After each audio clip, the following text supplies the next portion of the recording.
Hey everybody, hope everyone's having a good day. I want to talk today a little bit about binary thinking. And I'm going to apply it specifically in regards to this Greta Thunberg flotilla incident.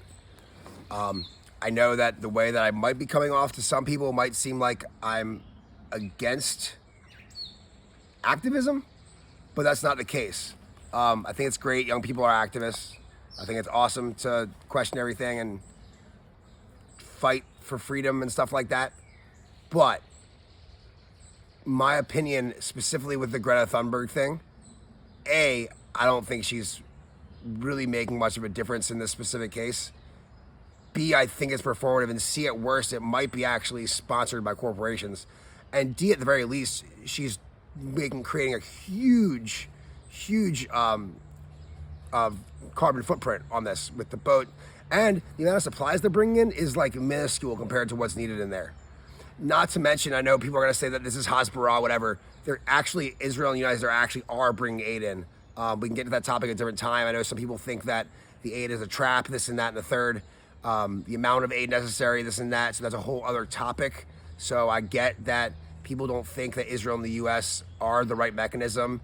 But that's not really what I came here to talk about. And I do think that should be talked about differently. And I think there's people who disagree on that. But the whole idea that her sailing to Gaza is helping anybody and shining a light she's really just putting herself in danger. And I'm really worried about young activists. I think that it would be terrible if like, something happened to her, because I think she's a great young mind and I think she could do a lot of good if she was doing it correctly. I disagree with her methodology. I don't really want to get into what I think the solution is here because I don't have a lot of time right now. I will get into that more.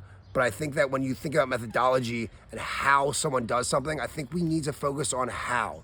Remember, when you do something, it's who, what, when, where, why. That's the journalistic integrity. Who, what, when, where, why. And how. Sorry. Who, what, when, where, why, how. I apologize. And if you don't do the how, then we need to start discussing how things can get done. Everybody likes to be like, I hate this, I hate that, I love this, I love that. How? And that's also a lot of my issue with the Israel-Palestine thing. But we need to start agreeing on a common truth. That might take some time for us all to agree on what's facts, what's propaganda, because there's a lot out there that we don't really know what's going on.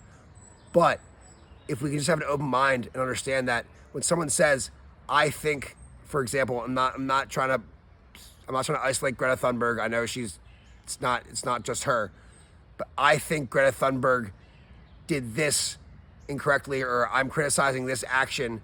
It doesn't mean I hate climate change, I hate animals, and I want Gazan children to starve. It just means this doesn't help this. I don't agree that this helps this, and I think this could help put people in danger. How is this helping? It's healthy to think through these things. It's healthy to have an opinion. It's healthy to critically analyze what people are doing and why they're doing them. So if you're not going to take Israel at face value, then let's not take anyone at face value. If you want to criticize Israel and the U.S. and all these governments and the Muslim governments and the British government and the Chinese government and the Australian government, go ahead, please question everybody. But we also need to question every other actor, question the activist intentions, question the resistance intentions, each faction, every faction. You have to question everything. You can't just say, I'm questioning this group, but this group I'm going to take at face value. That's a trap. So let's start getting into academia and getting into the weeds of the how and the methodology and the logistics, not just saying, well, I think it's brave she's doing this. She might be getting herself killed. She might be getting herself captured. She might be causing national security risk. She might be doing something she doesn't understand. I could be wrong as well. The point is, we don't know. So let's stop trying to put people in boxes. Let's stop conflating methodology with intent. These are all things that matter. So thank you for listening. Anyone that did listen, anyone that cares, I really appreciate it. And hopefully this clarifies. Thanks.